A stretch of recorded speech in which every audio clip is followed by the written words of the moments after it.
Славите го Господа, защо е добър, Алилуя. Good morning, or depending on when you're watching this, good afternoon, good evening, or good night. My name is Nick, the master prayer knot artist behind Orthodox Handmade, and welcome to our 4th episode on YouTube, where we'll be discussing what it's like being Orthodox in Australia. This episode will go over some interesting statistics I had received via an Instagram voting poll that I had organised, and some of my personal thoughts and views of what it's like being Orthodox in modern day Australia. Before we continue, be sure to subscribe to this channel, hit the notifications bell to be notified when new podcasts drop, and be sure to smash that like button. This will prompt the YouTube algorithm to recommend Orthodox Handmade's unique content and assist in growing our faithful audience.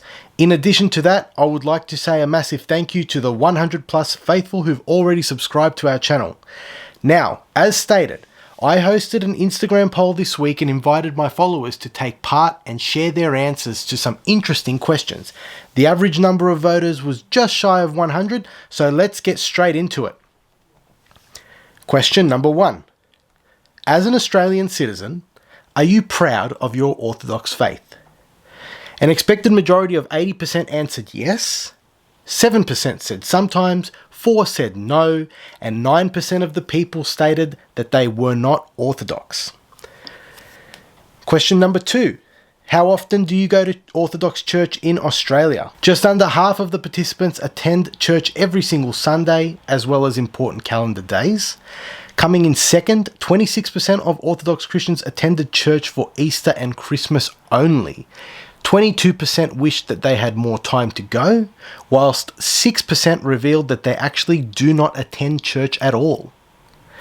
Question number 3. Is Orthodoxy part of your cultural heritage? An 82% majority answered yes to this question, while 9% mentioned that they were new to Orthodoxy.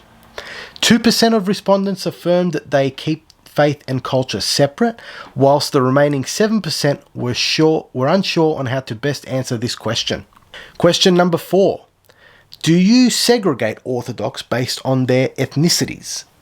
Just over half regarded all Orthodox as being the same everywhere, and thus do not segregate, followed by a solid 30% confirming that they tend to stick with Orthodox of their own background. 13% of people said a bit of both, and only 6% weren't sure on this one. Question number 5. Were you married in the Orthodox Church? 48% of the faithful answered yes to this question, followed by a close 41% stating no, but they will be in the future. 1% weren't sure, and 10% don't plan on getting married at all. Question number 6.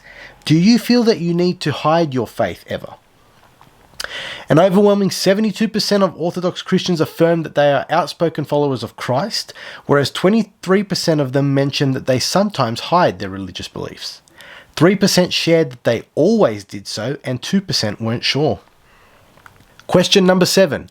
Do you feel underrepresented in Australia? Let's go in reverse for this one to mix it up a little.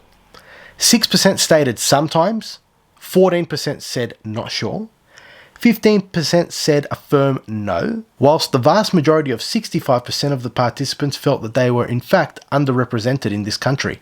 Question number 8. Have you ever been mocked for your beliefs in Australia? 22% of Orthodox who took part in the Instagram poll felt that they had never been mocked in this country, whereas 60% disagreed and voted for a resounding yes. 6% didn't believe that they had been, and only 12% felt it was only a few times. Now on to the final question. Number 9. Does Orthodoxy make you a better person? Nearly all voters, with a whopping 87%, stated yes, absolutely, in answering this question.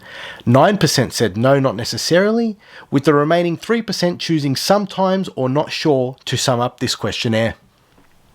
Well, there you have it, ladies and gentlemen. That was the quick little poll that I had hosted on Instagram.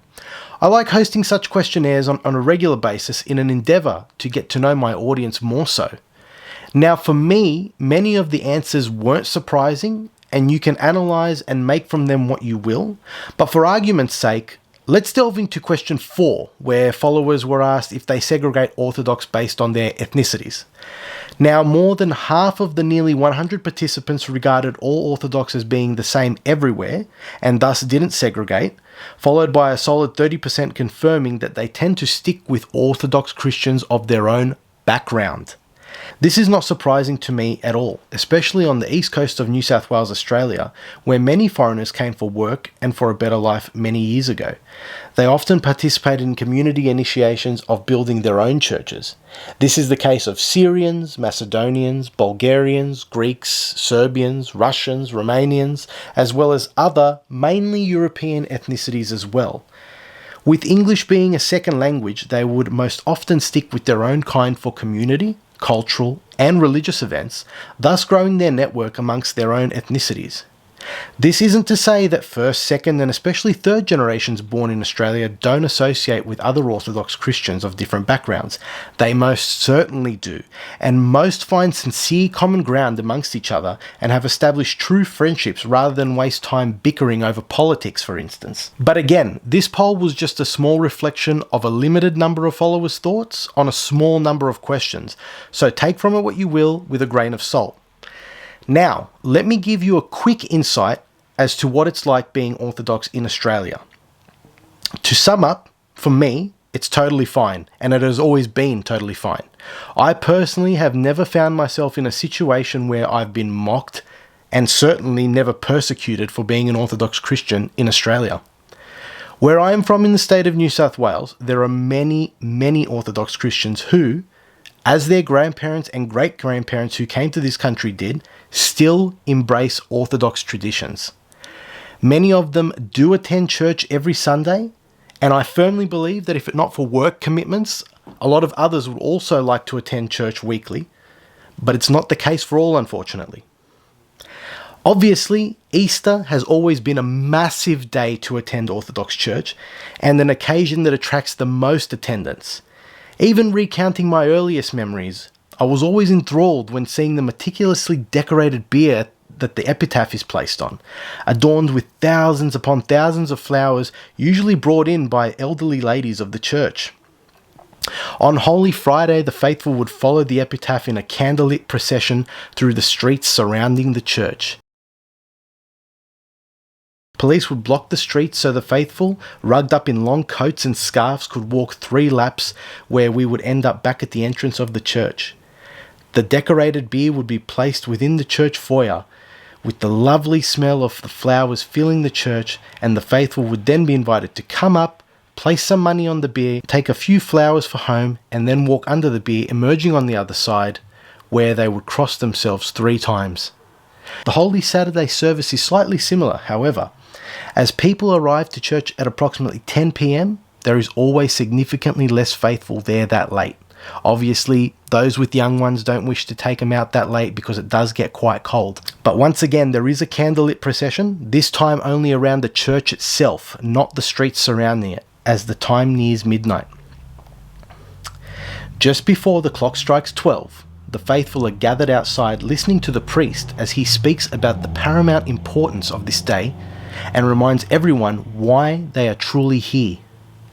As midnight strikes, the priest shouts 3 times, Christos Voskrese, translating to Christ has risen, and the faithful would shout in return each time, Vistina Voskrese, which means, indeed, he is risen. My favourite thing to do, still to this day in fact, is dye the eggs and crack them with others at church and at home on Easter Sunday. This is something that I hold dear to me, as I can vividly remember my mother dyeing the eggs when I was a child, and how now my wife does the same for our family, keeping the tradition alive as countless generations before us have. Once again, in my opinion, being Orthodox in Australia is great. There are no freedoms we as Orthodox Christians are denied, and the non-Orthodox people often take great interest in our customs and special calendar days. Even when thousands attend church on Easter and Christmas, there are always many people sitting on their apartment balconies or simply standing in the streets eagerly watching. Well, there you have it, ladies and gentlemen. I hope you enjoyed this quick overview about what it's like being Orthodox in Australia, and for receiving the small insight that my faithful Instagram followers have provided. Please feel welcome to leave a comment below sharing your feelings on the topic. Let me know if you agree or if you've had different experiences to myself. I will always endeavour to read each comment and reply to every one of you. Now finally, I had set up a poll for my Instagram followers to vote on what podcast they would like to hear next. It was honestly neck and neck between marriage in the Orthodox Church and ATHOS documentary and in-depth review, with the latter attracting the slight majority. So the 5th episode will be an in-depth review on one of my most favourite Mount Athos documentaries, so be sure to tune in for that one. Once again, be sure to subscribe to the channel, like this video, and turn the notifications bell on to never miss an episode. I would like to sincerely thank you for tuning in, and sincerely thank you for following Orthodox Handmade on both Facebook and Instagram as well. I hope that I am bringing you some enjoyable, easy to follow content and perspectives within the realms of Orthodoxy, along with my custom prayer ropes. Until next time, stay safe and God bless you all.